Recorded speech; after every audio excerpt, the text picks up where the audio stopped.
কিন্তু এই মদিনায় আমার আপন বলতে কেউ নাই, আমার জিম্মাদার কে হবে?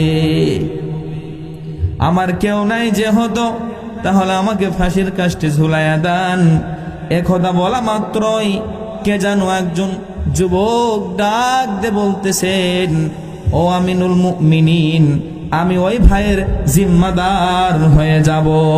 বলেন সুবহানাল্লাহ। কে ওই সাহাবী?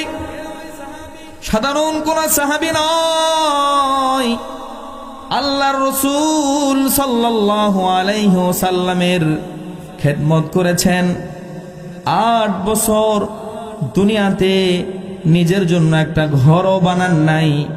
আল্লাহর রাসূল সাল্লাল্লাহু আলাইহি ওয়াসাল্লামের খেদমত করতে করতে তার জীবন ভর করেছেন।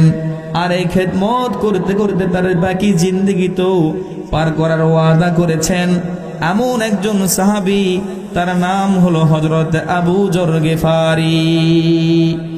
আল্লাহর নবীর কাছে একদিন জিবরাইল আমিন এসে বলতেছেন, ইয়া রাসূলুল্লাহ, ইয়া হাবিবাল্লাহ, ওই যে দেখা যায় আবু যর যাইতেছেন। আল্লাহর